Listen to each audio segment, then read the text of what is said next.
अस्सलामुअलैकुम, नमस्ते, सत श्री अकाल। उम्मीद करता हूँ ठीक होंगे, खुश होंगे। मैं हूँ तारिक न्याज़ी, मेरे साथ मौजूद हैं। अस्सलाम वालेकुम, मैं हूँ सवेरा खान। तो चलते हैं वीडियो की तरफ, फिर करेंगे बहुत सारी बातें। So let's go. तो वीडियो का टाइटल है Modi's plan to teach real history of in to India in 2025। Start करते हैं वीडियो। आइए चलिए एक छोटा सा गेम खेलते हैं। मैं आपके सामने 3 नाम लूंगा, अगर इनमें से आप एक के बारे में भी जानते होंगे ना तो आप जीत गए। अभी मजा आएगा ना भिड़ो। पहला नाम है ललित आदित्य मुक्तपीड़ा। नहीं पता, कोई नहीं, नेक्स्ट ट्राई। दूसरा नाम है बप्पा रावल। ये भी नहीं पता, तो लास्ट ट्राई है भाई साहब यशवंत राव होलकर। ये भी नहीं पता, लेकिन अभी मैं आपको अकबर, बाबर, औरंगजेब जैसे 40 आक्रांताओं के नाम बता दूं ना तो आप जाने अनजाने में सबके बारे में कुछ ना कुछ जानते होंगे। बात तो सही है। पर पता है इसमें गलती आपकी बिल्कुल नहीं है, हमारी भी नहीं है। गलती है हमारे एजुकेशन सिस्टम की। ये जो आपकी स्क्रीन पर अभी दिख रही है ना, ये है ब्रिटिश हिस्ट्री की टेक्स्ट बुक, जहां ब्रिटिशर्स सिर्फ खुद की हिस्ट्री के ऊपर फोकस रखते हैं। पर वही शायद इंडिया दुनिया में इकलौता ऐसा देश होगा जहां का एजुकेशन सिस्टम अपने ही लोगों को अपने ही कल्चर, अपनी ही हिस्ट्री से नफरत करना सिखाता है और इन्वेडर्स को ग्लोरीफाई करता है। और इसी फॉल्स हिस्ट्री को बदलने के लिए और इंडिया को भारत की एक्चुअली हिस्ट्री बढ़ाने के लिए मोदी गवर्नमेंट इस साल कंप्लीटली एनईपी यानी न्यू एजुकेशन पॉलिसी इसको लागू करने के मूड में है। पूरा इतिहास सिर्फ गुलामी का इतिहास नहीं है, भारत का इतिहास योद्धाओं का इतिहास है, विजय का इतिहास है। इस इतिहास को जानबूझ करके दबा दिया गया। पहले जो गलती हुई अब देश उसे सुधार रहा। तो चलिए जानते हैं कि 2025 में मोदी सरकार किस तरीके से हमारी एक्चुअल हिस्ट्री समझाने के लिए कदम आगे बढ़ा रही है।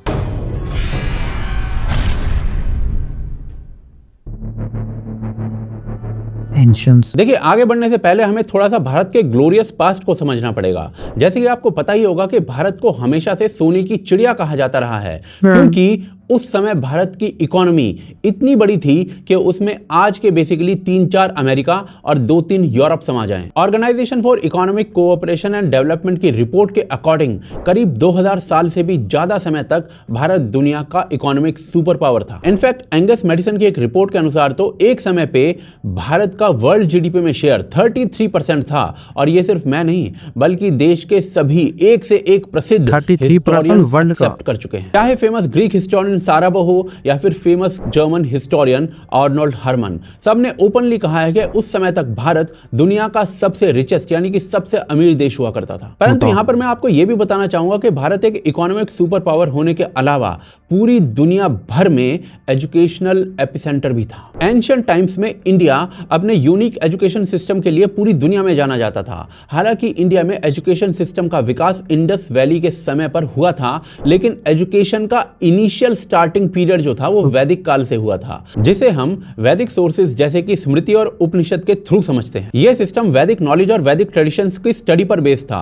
उस समय एजुकेशन का पर्पस सिर्फ पैसा कमाना नहीं था, बल्कि अल्टीमेट ट्रुथ को समझना था। और यह बात खुद उपनिषद में भी लिखी गई है, तमसो मा ज्योतिर्गमय, जिसका लिटरल मीनिंग होता है डार्कनेस से लाइट की तरफ बढ़ना। उस समय भारत में एक से एक यूनिवर्सिटीज और गुरुकुल हुए, चाहे तक्षशिला हो, नालंदा हो, विक्रमशिला हो या फिर वल्लभी विश्वविद्यालय हो, जिसमें एस्ट्रोनॉमी से लेकर लिटरेचर, आर्ट से लेकर साइंस सब कुछ सिखाया जाता था। हमारे पास ज्ञान का इतना विशाल भंडार था कि अकेले नालंदा यूनिवर्सिटी में 9 मिलियन 90 लाख लिखित मैन्यूस्क्रिप्ट थे। हमने ना जाने कितने आविष्कार किए होंगे इस समय। इनफैक्ट आप यकीन नहीं करोगे कि हमारे ऋषि मुनियों ने पाइथागोरस के जन्म से 400-500 साल पहले पाइथागोरस के नाम पे जो ये थ्योरम है ना, इस थ्योरम को लिख दिया था। इनफैक्ट ट्रिग्नोमेट्री का यूज तो हमारे यहाँ पर इस्लाम के जन्म से पहले ही करना शुरू कर दिया गया था। इसके अलावा कैलकुलस, जीरो, पाई, फिबोनाची सीक्वेंस और ना जाने कितने ऐसे एग्जाम्पल हैं कि जिसमें हमने एंशिएंट इंडिया में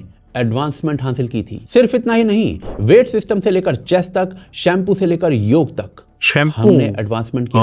उस समय दुनिया भर के स्कॉलर्स इंडिया की यूनिवर्सिटीज में आते थे नॉलेज लेने के लिए, चाहे वो कोरिया से हो, जापान से हो, श्रीलंका से हो, चाइना से हो, यहाँ तक कि टर्की से। बड़ी बात है। और सबसे खास बात, उस समय गुरुकुल्स में पढ़ाई की कोई फीस नहीं ली जाती थी। गुरुकुल का मेन एम होता था एथिकल और मेंटल डेवलपमेंट के साथ साथ फिजिकल डेवलपमेंट करवाना। गुरुदक्षिणा के रूप में ही टीचर को इकलौती सर्विस दी जाती थी।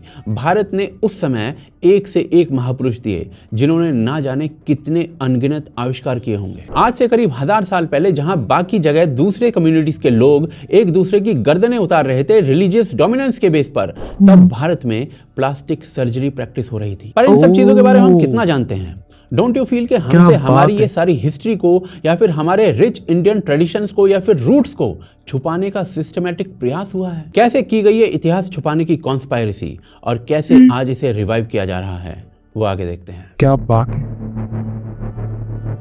देखिए, इंडियन ग्लोरियस हिस्ट्री का डिस्ट्रक्शन ना मेनली 2 फेजेस में हुआ है। फर्स्ट फेज जो कि ब्रिटिशर्स ने मैकॉले एजुकेशन सिस्टम के थ्रू एग्जीक्यूट किया था।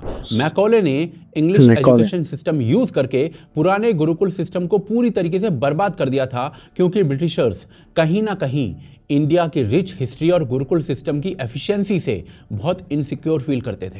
इनफैक्ट 1830 में ब्रिटिशर्स ने बिहार और बंगाल में विलियम एडम की लीडरशिप में एक सर्वे रिलीज किया था, जिसके मुताबिक अकेले सिर्फ इन 2 स्टेट्स में 1 लाख से ज्यादा गुरुकुल थे, जिनमें करीब 20 लाख से ज्यादा स्टूडेंट्स पढ़ते थे। और ऐसा ना अक्रॉस इंडिया था, वो भी बिना किसी कास्ट डिस्क्रिमिनेशन के। स्क्रीन पर दिख रही इस रिपोर्ट में आप साफ साफ देख सकते हैं कि ब्राह्मणों से अधिक शूद्र छात्र हैं। अब इन सारी चीजों से ब्रिटिशर्स को समझ आ गया था कि यदि उन्हें भारत को लॉन्गर पीरियड के लिए रूल करना है तो उन्हें एक ऐसा जनरेशन बनाना होगा जो चमड़ी से भारतीय हो पर अंदर से अंग्रेज हो। और ऐसी जनरेशन बनाने की पूरी रिस्पॉन्सिबिलिटी ब्रिटिशर्स ने मैक्स म्यूलर और थॉमस बेबिंगटन मैकॉले जैसे लोगों को दी, जिसके बाद अल्टीमेटली मैकॉले अपनी इंग्लिश एजुकेशन सिस्टम को लाता है, जिसका ब्रॉडर एम ही यही था कि इंडियंस के अंदर, खास तौर पर हिंदुओं के अंदर, इंडियन कल्चर के लिए सेंस ऑफ इंफीरियरिटी डाल दी जाए और कोलोनियलिज्म को ग्लोरीफाई किया जाए। और ये बात ना खुद मैकॉले ने भी एक्सेप्ट की थी कि इंग्लिश एजुकेशन सिस्टम का इफेक्ट हिंदुओं पर यह हुआ कि जिन जिन हिंदुओं ने इस सिस्टम के थ्रू एजुकेशन हासिल करना शुरू किया वो अपने धर्म से दूर जाना शुरू कर चुके थे। मैकॉले के अकॉर्डिंग इंडियन लैंग्वेजेस जैसे कि संस्कृत यूजलेस थी और यूरोपियन नॉलेज ज्यादा सुपीरियर। इंडियन एजुकेशन सिस्टम को कचरा बताते हुए मैकॉले ने एक बड़ी फेमस लाइन दी थी, a single shelf of a good European library is worth the whole native literature of India. और बस इस तरीके से जो गुरुकुल की होलिस्टिक एजुकेशन होती थी उसको हटाकर सिर्फ क्लर्क्स और एडमिनिस्ट्रेटर बनाने का सिस्टम वो लाया गया। मैकॉले ने basically Indian in blood but English in taste वो वाली क्लास को बनाना शुरू कर दिया था। शॉर्ट में समझे तो जैसे नेहरू जी थे वो ब्रीड मैकॉले ने बनानी शुरू कर दी थी। और जो बची कुची कसर थी ना, वो मैक्स मिलर जैसे लोग कल्चरल डिस्टॉर्शन या फिर यूं कहें कि कल्चरल डिस्ट्रक्शन करके पूरी कर रहे थे। मैक्स मिलर ने वेदों का और कई सारे हिंदू ग्रंथों का लिटरली रॉन्ग ट्रांसलेशन करना शुरू कर दिया था। आर्यन इन्वेजन प्रोपेगेंडा का मेन फादर यही था, ताकि इंडियंस के अंदर सेंस ऑफ इंफीरियरिटी डेवलप हो सके कि भाई उनका तो कोई ग्लोरियस हिस्ट्री है ही नहीं, बल्कि वो तो सेंट्रल एशिया से आए हैं, आउटसाइडर्स हैं। इसी थ्योरी के थ्रू बाद में नॉर्थ साउथ डिवाइड और कास्ट डिफरेंसेस को बढ़ावा दिया गया। वो अलग बात है कि कई हिस्टोरियंस इस पूरी बोगस थ्योरी को ओपनली एक्सपोज कर चुके हैं। इसके अलावा मैक्स मिलर ने इंडियन रिलीजन और ट्रेडिशंस को अंधविश्वास और आउटडेटेड दिखाया, ताकि इंडिया में क्रिश्चियनिटी का इन्फ्लुएंस वो बढ़ाया जा सके। अंग्रेजों ने कॉन्वेंट स्कूल्स को 99 इयर्स के लीज पर लैंड देना चालू कर दिया था, सिर्फ 1 रुपए के नॉमिनल रेंट पर। इसके पीछे उनका मेन एम था पूरे इंडिया में रैपिडली क्रिश्चियनिटी का प्रोपगेशन और कॉलोनियल माइंडसेट प्रमोट करना। और इतना सब होने के बाद आता है दूसरा फेज। जब भारत आजाद हुआ था ना, तब लोगों को लगा होगा कि भाई शायद अब भारत वापस से अपने ग्लोरियस एंशिएंट पास्ट को अपनाएगा और इस मैकॉले एजुकेशन सिस्टम को सैनिटाइज करेगा। परंतु सरप्राइज, ब्रिटिशर्स के जाने के बाद काम को और जोर शोर से, इनफैक्ट और क्रिएटिविटी के साथ आगे बढ़ाया जाने लगा कांग्रेस के द्वारा। आजादी के बाद कांग्रेस ने पूरा एजुकेशन सिस्टम पूरी तरीके से मौलाना अबुल कलाम आजाद को सौंप दिया। यहाँ मैं आपको ये बताना चाहता हूँ कि ये वही शख्स है जो खिलाफत मूवमेंट जैसे एंटी इंडिया आंदोलन के कट्टर सपोर्टर थे और साथ ही साथ लिबरल मुस्लिम्स को बुरा बोलते थे। मौलाना आजाद जिहाद के नाम पर ह्यूमन सैक्रिफाइस को बिल्कुल सही मानते थे। तो ऐसे में तो आप सोच ही सकते हैं कि कांग्रेस ने इंडियन एजुकेशन सिस्टम को कितने अच्छे और सेफ हाथों में सौंपा था। भाई हो सकता है कि नेहरू जी और एडवीना जी इतने बिजी हों कि मौलाना आजाद का बैकग्राउंड वेरिफिकेशन चेक करवाना जरूरी ना समझा हो। जो मिस्टेक मौलाना आजाद के रूप में नेहरू चाचा ने की थी, वही मिस्टेक आगे उनका खानदान बढ़ाता रहा।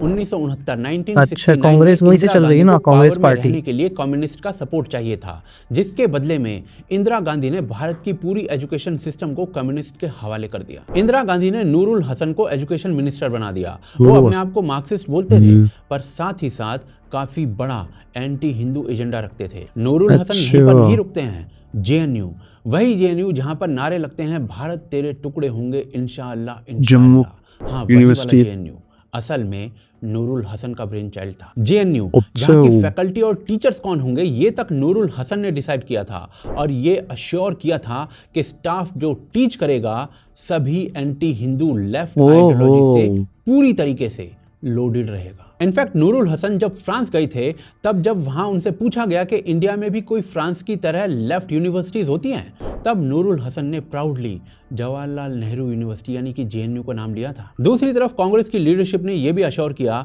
कि एनसीईआरटी में भी सेम लेफ्ट आइडियोलॉजी वाले लोग घुसाए जाएं और टॉप पोजीशन होल्ड करके एक इकोसिस्टम क्रिएट किया जाए। जैसे कि के अजीज, वो कई हिस्ट्री बुक्स की फॉर्मुलेशन में शामिल हुए थे जो ज्यादा इस्लामिक हिस्ट्री पर फोकस करती थी। ऐसे ही लोगों ने एनसीईआरटी में अकबर को महान बताया है, और औरंगजेब जिसने ना जाने कितने ही मंदिरों को तोड़ा था, उसे एनसीईआरटी की किताबों में मंदिर बनाने वाला बताया गया। जबकि सच ये है कि औरंगजेब के द्वारा लिखे गए अपने खुद के इतिहास के अनुसार काशी विश्वनाथ मंदिर जैसे अनेकों मंदिर तोड़ने का आदेश खुद लिबरल्स के अब्बू औरंगजेब ने दिया था। हमारे पास एक और सबूत है, और ये सबूत है खुद औरंगजेब। जी न्यूज के पास औरंगजेब के आदेश लेटर हिंदी अनुवाद है। इस आदेश में काशी विश्वनाथ मंदिर तोड़ने के आदेश दिए गए। ऐसे ही बिना प्रूफ के ना जाने कितने मुगल ग्लोरिफिकेशन एनसीईआरटी में किए गए हैं। एनसीईआरटी के अनुसार कुतुब मीनार को कुतुबुद्दीन ऐबक ने बनवाया था, पर जब आरटीआई फाइल करके एनसीईआरटी से इसका सोर्स मांगा गया, ओरिजिनल सोर्स, तो इनके कुछ पास नहीं था। सोर्स के नाम पर कुछ नहीं था। हमारी इंडियन हिस्ट्री को निगलेक्ट करने के ना जाने कितने एग्जाम्पल्स भरे पड़े हैं। हम सिकंदर को महान कह के ग्लोरीफाई करते हैं, पर उस चंद्रगुप्त मौर्य के बारे में जानते तक नहीं है जिन्होंने सिकंदर के सेनापति सेल्यूलस को बुरी तरीके से हरा दिया था और अफगानिस्तान तक कब्जा कर लिया था उसके क्षेत्र पर। हमें अकबर, शाहजहां, औरंगजेब के बारे में तो बताया जाता है, पर बप्पा रावल, लचित बोरफुकान, इन योद्धाओं के बारे में एक मेंशन तक नहीं किया जाता। पर क्या अब इसमें बदलाव किया जा रहा है? क्या मोदी गवर्नमेंट फाइनली वो काम कर रही है जो इंडियंस को अपनी रूट्स के साथ जोड़ेगा, उनमें इंफीरियरिटी के स्थान पर जबरदस्त प्राइड भरेगा? चलो ये आगे देखते हैं। राइट। अब देखो, ये ना सरकार की बात होती है। एक ना एग्जाम्पल से बताता हूं। जैसे राजस्थान में कांग्रेस की सरकार थी तो अकबर को महान बताया गया, महाराणा प्रताप को नहीं। फिर जब भाजपा की सरकार आ गई तो महाराणा प्रताप को महान बताया गया, अकबर को नहीं। और फिर जब कांग्रेस की सरकार फिर से आ गई तो वापस से अकबर महान हो गया। या फिर कर्नाटका में कांग्रेस ने सावरकर के चैप्टर्स को बुक से डिलीट करा दिया। ये सरकारों की बात होती है, और ये केवल स्टेट्स में नहीं, ऐसा ही कुछ कांग्रेस ने सेंटर में भी किया था। तो बेसिकली ये सब धांधली चल रही थी कांग्रेस की गवर्नमेंट में।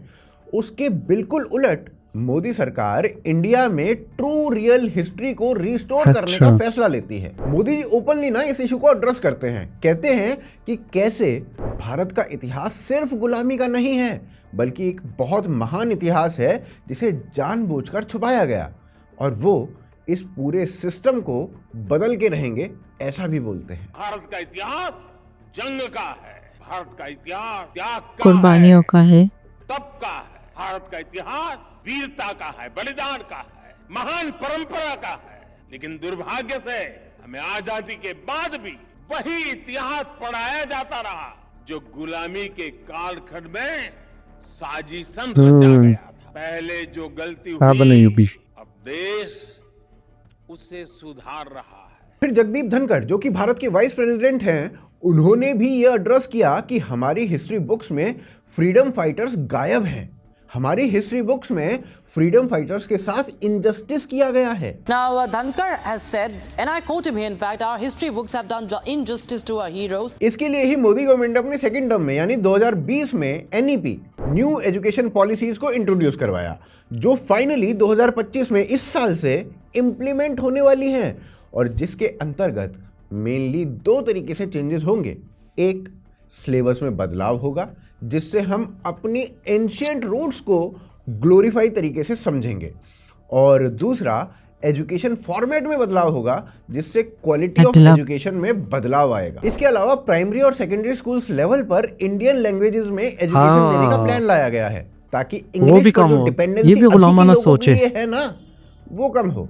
साथ ही साथ गुरुकुल मॉडल की तरह ही फ्रेमवर्क अपनाया गया है, ताकि स्टूडेंट्स का होलिस्टिक डेवलपमेंट हो। साथ ही इसमें भी इंश्योर ये किया जाएगा कि अपने इंडियन कल्चर और इंडियन हिस्ट्री को और अच्छे से समझा जाए। न्यू एजुकेशन पॉलिसी 2020 में चरक, सुश्रुत, आर्यभट्ट, भास्कराचार्य, चाणक्य, माधव, पतंजलि, पणिनि और थ्रिवल्लूर इन जैसे एंशिएंट स्कॉलर्स को इंक्लूड किया गया है। एनईपी की पॉलिसीज के अंतर्गत ना गुरुकुल शिक्षा पद्धति के जैसे ही बच्चों को क्रिएटिव बनाया जाएगा, ना कि रट्टो तोता, और इस पे अच्छा खासा फोकस किया गया है। फिर एनसीईआरटी के डायरेक्टर दिनेश सकलानी ने बताया कि क्लास 3 से क्लास 6 तक सभी बुक्स को चेंज किया जाएगा। क्लास 6 में अभी सोशल स्टडीज की 3 बुक्स होती हैं, हिस्ट्री, सिविक्स, ज्योग्राफी। एक कर दिया जाएगा। अब तीनों को ना एक बुक में समेट दिया जाएगा और बुक का नाम रखा जाएगा exploring society India and beyond. इसी बुक का चैप्टर 5 होगा इंडिया, दैट इज भारत, और इसमें महाभारत और पुराणों में भारत शब्द का जो मेंशन है और महत्व है उसको बताया जाएगा। और साथ साथ बच्चों को पढ़ाया जाएगा कि भारत ब्रिटिशर्स ने नहीं बनाया था, 1947 से पहले भी बहुत बड़ा भारत था और उसका एक महत्व था, वो एग्जिस्ट करता था, और वो एक यूनियन ऑफ स्टेट्स नहीं है। I don't think there was a concept of India till perhaps the British gave it one. Now, this is not the first time that the Congress Member of Parliament, Mr. Rahul Gandhi, has in fact talked about India being a union of states alone. Bharat is a union of states. फिर इसी chapter 6 में archaeologist बीबी लाल की findings के बारे में बताया जाएगा। Archaeologist बीबी लाल वही हैं जिन्होंने राम मंदिर के प्रूफ दिए थे। चैप्टर का नाम है बिगिनिंग ऑफ इंडियन सिविलाइजेशन। फिर एनसीईआरटी की बुक से ये पूरी तरीके से हटा दिया गया है कि ब्राह्मण्स शूद्रों और महिलाओं को पढ़ने नहीं देते थे, बल्कि पूरे एविडेंसेस देकर बताया ये जाएगा कि सभी को शिक्षा का अधिकार था। क्लास 6 से क्लास 10 तक की 25 से अधिक बुक्स में बदलाव हुए हैं, और इन बुक्स में स्वामी विवेकानंद, श्री अरविंदो जैसे स्पिरिचुअल लीडर्स के बारे में, लाला लाजपत राय और वल्लभ भाई पटेल जैसे फ्रीडम फाइटर्स के बारे में, बाजीराव बल्लाल जैसे मराठा पेशवा और सूरजमल जाट जैसे राजा के बारे में या तो हिस्ट्री की टेक्स्ट बुक में बदलाव किए गए हैं, इनके बारे में चैप्टर्स डाले गए हैं, या फिर इनके बारे में अगर पहले से मेंशन था तो और ज्यादा डिटेलिंग में बताया जा रहा है। टीचर्स की ट्रेनिंग अभी भी चल रही है और मोदी गवर्नमेंट टारगेट लेकर ये चल रही है कि 2025 से इस मॉडल को पूरी तरीके से ऑल ओवर इंडिया में फंक्शनल कर दिया जाए। पर यहाँ पर ना ये जानना भी अनिवार्य है कि भाजपा ने इस सपने को कैसे देखा और फिर कैसे इंप्लीमेंट करना शुरू किया, उसे अगले अध्याय में देखते हैं। देखिए, सिर्फ एनईपी के थ्रू ही नहीं बल्कि भाजपा की जो सरकार है ना, वो और भी कई सारे स्टेप्स ले रही है जिससे इंडियंस को अपनी रियल हिस्ट्री के बारे में अवेयर कराया जा सके। सबसे पहले तो हिस्ट्री बुक से ऐसे चैप्टर्स को हटाना शुरू किया गया जिसमें मुगल्स का एक्सेस ग्लोरिफिकेशन किया गया है। हालांकि अभी पूरी तरीके से हटाया नहीं गया है, बट ग्लोरिफिकेशन का पार्ट कम कर दिया गया है। बस इतना सा करते ही अल जजीरा वालों को मिर्ची सी लग गई थी। अल जजीरा वालों से बस यही कहना चाहूंगा कि आने वाले समय में बर्नॉल्ड का अच्छा खासा स्टॉक अपने पास रखें, बहुत काम आने वाला है आपको। साथ ही साथ आप ना बहुत ही इंटरेस्टिंग बात नोटिस करोगे, जब कांग्रेस के टेन्योर में जितने भी फॉरेन डेलीगेट्स होते थे तो उनको ना इस्लामिक आर्टिक्राफ्ट्स दिए जाते थे। मनमोहन सिंह कभी मिशेल ओबामा को मिले तो उन्होंने इस्लामिक एम्ब्रॉयडरी वाली स्टॉल गिफ्ट में दे दी।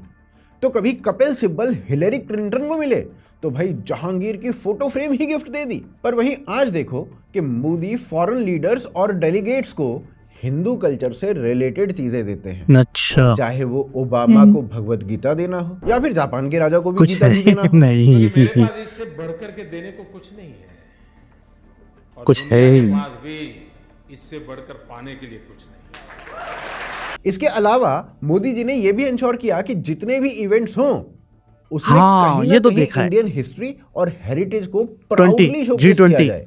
इनफैक्ट अभी आप हाल ही में जो G20 समिट हुआ ये था सा उसकी बात कल्चर करो। दिखाया गया था उसमें ना पूरी तरीके से हिंदुइज्म की थीम पे G20 सेंटर में। वो पूरा प्रोग्राम किया गया, चाहे वो G20 समिट का एंट्रेंस गेट हो जिस पर लिखा था वसुदेव कुटुंबकम, जबरदस्त। या फिर वो दीवार जहां योगा के पोजेस दिखाए गए थे, या फिर मोदी जी जिस स्पॉट पर सभी पीछे तो गेस्ट्स को देखो। रिसीव कर रहे थे उसके ठीक पीछे की दीवार देखिए, वहां पर ना कोणार्क टेम्पल शोकेस था, या फिर नटराज की वो आइकॉनिक इंडियन मूर्ति कल्चर। जो G20 हॉल के बाहर कंपाउंड में लगी हुई थी। इसके अलावा Modi government actual Indian heroes जैसे सरदार पटेल, सुभाष चंद्र बोस, छत्रपति शिवाजी महाराज और महाराणा प्रताप की स्टैचूज को बना रही है ताकि लोगों में सेंस ऑफ यूनिटी आए, चाहे वो स्टैचू ऑफ यूनिटी हो, सुभाष चंद्र बोस की स्टैचू हो इंडिया गेट पे, या फिर वो हाल ही में लद्दाख में छत्रपति शिवाजी महाराज की स्टैचू हो। इसके अलावा भी आप देखिए कि जो भाजपा सरकार है ना वो किस तरीके से इंडिया का जो सॉफ्ट पावर है उसे हासिल करने के लिए योगा को प्रमोट कर रही है।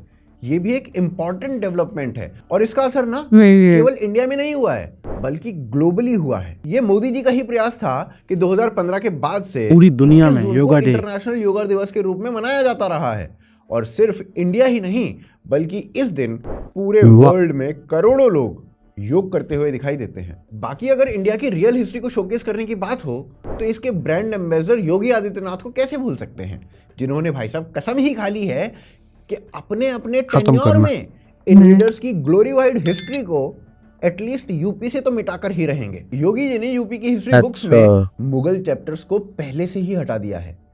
11वीं 12वीं की बुक्स से मुगल्स डिलीट हो चुके हैं। इसके अलावा योगी जी की नाम बदलो योजना वो तो आपको पता ही होगी, कैसे उन्होंने इलाहाबाद को प्रयागराज कर दिया, फैजाबाद को अयोध्या कर दिया, मुगल सराय जंक्शन पंडित दीनदयाल उपाध्याय जंक्शन बन चुका है, रॉबर्ट्सगंज अब सोनभद्र बन गया है और अलीगढ़ अब हरिगढ़ बन गया है। वाह योगी जी वाह वाह वाह। रानी कमलापति। इनके अलावा हबीबगंज स्टेशन को रानी कमलापति स्टेशन, होशंगाबाद को नर्मदापुरम, एक शहर था, औरंगाबाद को छत्रपति संभाजी नगर और उस्मानाबाद को धाराशिव बना दिया गया है। इस सब के अलावा मोदी गवर्नमेंट इंडिया की रियल हिस्ट्री को शोकेस करने के लिए भारत में कई टेम्पल्स का रेनोवेशन करवा चुकी है, फिर चाहे वो सोमनाथ का मंदिर हो, केदारनाथ का मंदिर हो, या फिर बद्रीनाथ का, या फिर काशी विश्वनाथ कॉरिडोर हो, और फिर राम मंदिर को हम कैसे भूल सकते हैं जिसने पिछले ही वर्ष इसी महीने में इनॉग्रेशन देखा था, जिसने लिटरली भारत में हिंदुत्व की नई लहर ला दी थी। इसके अलावा मोदी सरकार कश्मीर में मास लेवल पर टेंपल रेनोवेशन करवा रही है, उन टेंपल्स का रेनोवेशन जिन्हें 1991 के बाद नुकसान पहुंचाया गया था। इनफैक्ट कुछ साल पहले ही कश्मीर में शीतलनाथ मंदिर को रेनोवेट करके लगभग 31 सालों के बाद पहली बार डिवोटीज के लिए खोला गया। और इस सब के अलावा ना मोदी जी का एक और मास्टर प्लान है। वो प्लान ये है कि इंडिया से बाहर इंडिया के हिंदुत्व को as a soft power use किया जाए। इसीलिए आप देखोगे मोदी जी कई इस्लामिक कंट्रीज में हिंदू टेंपल्स के इनॉग्रेशन के लिए जा रहे हैं, फिर चाहे वो अबू धाबी का पहला हिंदू मंदिर हो, या फिर दुबई का पहला हिंदू मंदिर, और या फिर बहरीन का पहला हिंदू मंदिर। इवन कुवैत में तो हाल ही में मोदी जी ने महाभारत और रामायण के अरबिक वर्जन की ट्रांसलेशन को भी लॉन्च किया था। खैर देखिए, at the end of the day हमें ये मानना पड़ेगा कि अभी भी हमें इस सिस्टम में से कॉलोनियल माइंडसेट को निकालना है। आज भी वही पुरानी डिस्टॉर्टेड टेक्स्ट बुक स्कूल्स और यूपीएससी में पढ़ाई जा रही हैं जो हमारी हिस्ट्री को गलत तरीके से दिखाती हैं। एनईपी 2020 एक बड़ा स्टेप लगता है जहां नए सिलेबस के जरिए इंडियन कल्चर और सिविलाइजेशन को करेक्ट पर्सपेक्टिव में समझाया जाएगा। नई बुक्स पब्लिश हो रही हैं, अनसंग हीरोज और विमेन पर्सनालिटीज को इंक्लूड किया जा रहा है। इसके अलावा वेदों और भगवत गीता जैसे टेक्स्ट को करिकुलम का पार्ट बनाने की भी बात हो रही है। इनफैक्ट गुजरात सरकार ने तो ऑलरेडी स्कूल में गीता पढ़ाना शुरू कर दिया है। और इसके साथ साथ ना इंडिया को ग्लोबल सॉफ्ट पावर बनाना भी एक ध्येय है। कैसे? तो भाई साहब, सऊदी अरेबिया ने रामायण और भगवत गीता को क्या बात है, सऊदी ने करिकुलम का हिस्सा बना दिया है। ये सब एफर्ट्स ना इंडियन एजुकेशन और आइडेंटिटी को डीकोलोनाइज करने के लिए इंपॉर्टेंट है, पर वर्ड से ज्यादा जरूरत है एक्शंस की। अब देखना यह है कि मोदी सरकार ये प्रॉमिसेस इस साल कितने जल्दी इंप्लीमेंट कर पाती है, इनको सच कर पाती है या नहीं। क्योंकि अगर एक शेर अपने माइंड में खुद को चूहा समझता रहेगा तो भाई साहब दहाड़ तो वो कभी नहीं पाएगा। इंडियन कल्चर और हिस्ट्री को इस देश के लोगों को समझना ये इस देश के फ्यूचर के लिए बहुत जरूरी है। अब देखिए, ये साल पर्सनली मुझे बहुत पॉजिटिव लग रहा है कि बहुत सारे ये बदलाव तो आएंगे। वक्त हाँ पर ये कितने बदलाव आते हैं टाइम ही वो बताएगा। सरकार के ऊपर, सरकार की नियति के ऊपर डिपेंड करता है। तो भाई होप करते हैं कि ये जो प्रोमिसेस किए गए हैं ये एक्चुअली रियलिटी बन जाए। कितना आवश्यक है इन प्रोमिसेस का रियलिटी में बदलना, ये आप हमें कमेंट्स के माध्यम से बताएं। बाकी चैनल को सब्सक्राइब कर लें और वीडियो को शेयर करना तो भाई बिल्कुल मत भूलें। हमें यूपीआई और ज्वाइन बटन के थ्रू भी आप सपोर्ट कर सकते हैं, जो लिंक्स हैं वो आपको नीचे डिस्क्रिप्शन में मिल जाएंगे। बाकी पुनः मिलते हैं अगले एपिसोड में। जय आप देख हिंद, रहे थे आज जय की ताज़ा भारत। खबर। जय हिंद। अस्सलामुअलैकुम, नमस्ते, सत श्री अकाल। उम्मीद करता हूँ ठीक होंगे, खुश होंगे। मैं हूँ तारिक न्याज़ी, मेरे साथ मौजूद हैं अस्सलाम वालेकुम, मैं हूँ सवेरा खान। तो चलते हैं वीडियो की तरफ, फिर करेंगे बहुत सारी बातें। सो लेट्स गो। जी जनाब। सबसे पहले तो मैं ये कहूँगा, क्या बात है मोदी जी, आप कमाल की बात है। किस तरीके से वीडियो बनाई, किस तरीके से एक्सप्लेन किया हर कमा, बहुत ही सुंदर वीडियो। बहुत कुछ इस वीडियो से खुल के सामने आ गया। पिछले साल 2 साल हो गए मेरे ख्याल में, शायद लास्ट ईयर जब मोदी जी 15 अगस्त को तकरीर कर रहे थे, उसमें उन्होंने ये जिक्र किया था, 2 से 3 बातों का जिक्र किया था। जैसे बड़े बड़े भाषण होते हैं, बड़ी बड़ी बातें होती हैं, हम ये कर रहे हैं वो कर रहे हैं, तो उसमें वो जिक्र कर रहे थे। हैरान होगी आप, 15 अगस्त पूरी दुनिया सुन रही है, पूरा हिंदुस्तान सुन रहा है। वो कह रहे हैं कि हमें अपनी रोज़मर्रा की ज़िंदगी में हम अपनी माँ और बहन को लाते हैं बातों बातों में। हाँ समझ गई? हाँ ऐसा ही है। तो ये भाषण 15 अगस्त को मोदी जी दे रहे। मतलब मैं हैरान हो गया था कि इंसान बड़ी बड़ी बातें करता है, मैंने ये रोड बनाया वो रोड बनाया, उन लोगों को तरबियत दे रहे कि हमने अपने अखलाकियात को। दूसरा कह रहे थे अभी तक हम गुलाम हैं। क्यों, किस हवाले कैसे? ये जो पूरी वीडियो बताई गई है कि हमने अंग्रेज जो छोड़ के चले गए अपना सिस्टम, उसी पे चल रहे हैं। उसी पे चल रहे हैं, वही तालीमी निज़ाम, उन्हीं पता है हम अंग्रेजों, आपको पता है एक महफिल में एक बंदा इंग्लिश में बात करे, वाह यार, समझ गए? एक बंदा और तो सूट पहन के बैठा हुआ है अंग्रेजों वाला, वाह यार, ये तो कोई बहुत ही बड़ी चीज है। हम ज़हनी तौर पर अभी भी, ये जो इम्बलाज बात हो रही है, आप इसको पाकिस्तान की बात भी समझिए। ऐसा ही है। अच्छा, एक और चीज है, एक शख्स है मैट्रिक इंटर ग्रेजुएशन कर मास्टर करके बैठा हुआ है, ठीक है, उसे क्या आता है?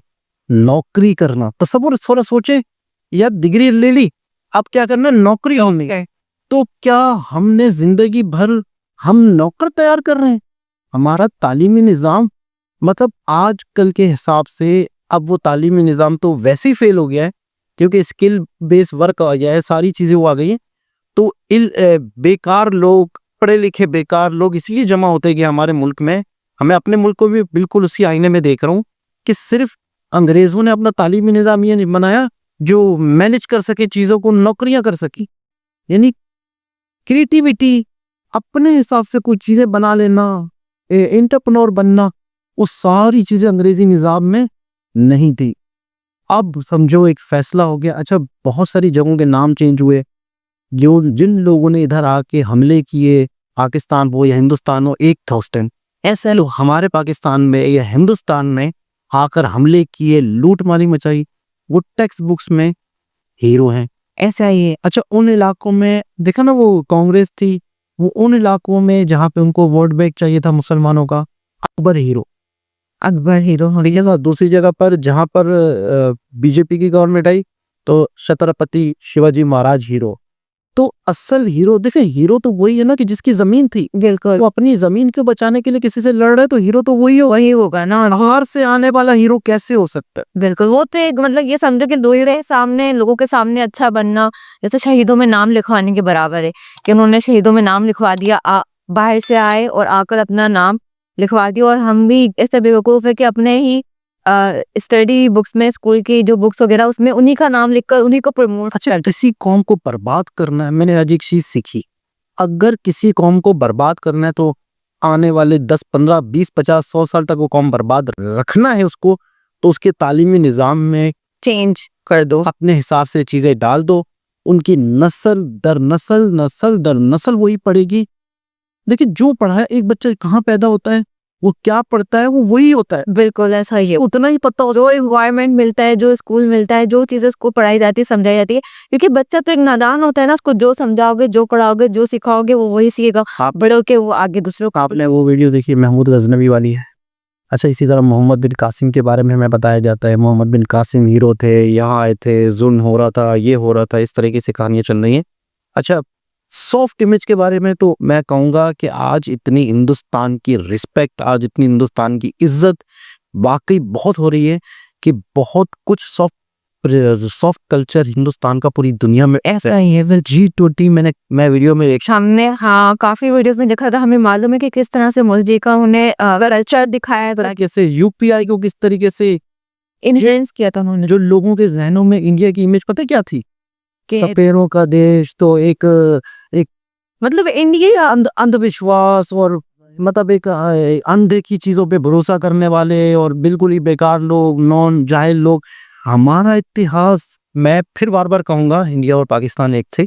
एक हमारा हम आज जिस सबसे पुराने जहाँ पे जो वो मिले हैं सिविलाइजेशन के आसार, जो शहर मिला है वो हमारे पाकिस्तान में है, मोहनजोदड़ो। यानी यूं समझने हैं कि जो सबसे पुराना शहर जो हड़प्पा मोहनजोदड़ो, इससे पुराने सिविलाइजेशन कोई नहीं मिली पूरे हिंदुस्तान पाकिस्तान सिंध में, पाकिस्तान में। तो कहने का मतलब है कि ये हमारा इतिहास था कि हम सिविलाइज थे, हम तरक्की याफ्ता थे, एक गुरुकुल का सिस्टम था, लोग यहाँ तालीम। नालंदा यूनिवर्सिटी देख लें, अब नालंदा यूनिवर्सिटी में 90,000 लिटरेचर थे, 90 लाख, मतलब आप कहाँ खड़े थे? और आज हम कहाँ हैं? हमने अपने आप को खुद गिराया है जमीन के। हम अंग्रेजों को मालिक समझने लग गए, हम अंग्रेजों को बड़ा समझने लग, अभी तक वही सोच है, अभी तक वही सोच है कि बस लोगों के गुलाम बन के रहना है, फिर जिंदगी में कुछ नहीं। विकास दिव्या कीर्ति की अक्सर मैं शॉर्ट वीडियोस आती हैं या उनकी वीडियो देखता हूँ, वो कहते हैं एक लड़की है, ये एक बंदा है, कोर्ट में खड़ा है, उसकी जमीनें हड़पा ली गई हैं, केस चल रहा है, जिसका केस है उनको पता ही नहीं क्या बात हो रही है, उसका फैसला हो जाता है इंग्लिश में। मतलब अदालत में बातचीत हो रही है इंग्लिश में, जिसकी जमीन है, जो है उसको इंग्लिश आती नहीं, वो चुपचाप खड़ा हुआ है और उसका फैसला हो रहा है किसी और जबान में। ऐसे कैसे मुमकिन है? मतलब आप किसी और जबान में कैसे फैसला कर रहे हो? ऐसा ही जिसके लिए फैसला हो रहा है उसे पता ही नहीं क्या बात हो रही है। तो हमें वाकई ही इस चीज से अंग्रेजों की गुलामी से ऐसा ही है, तो प्रैक्टिकली तो हम आजाद हो गए हैं, लेकिन अभी ज़हनी तौर पे गुलामी से आजाद होना बाकी है। और पता नहीं कौन से सन में, कौन से मुझे सदी में ये 2-3 साल पहले मोदी जी की वो बात आज तक मुझे याद है, जब उन्होंने कहा था कि हम अभी भी गुलाम हैं। वाकई हम ज़हनी तौर पे अभी भी गुलाम हैं। एजुकेशन सिस्टम को ही बदल के रख देंगे और एक नया, और हमारा क्या होगा? कालिया, तेरा क्या होगा कालिया? हमारा क्या होगा? ये तो वहाँ की बातें हो रही कि मैं इतना जज्बाती हो रहा था, हमारे निज़ाम को क्या हो? सच में हमारा निज़ाम, तालीमी निज़ाम कुछ भी नहीं होगा, जैसे चल रहा है वैसे ही चलता रहेगा, और ऐसे ही बस। ख्याल आया कि हमारा क्या। खैर, दोबारा किसी और सर आपसे मुलाकात होगी, जब तक के लिए ख्याल रखें, अल्लाह हाफिज़।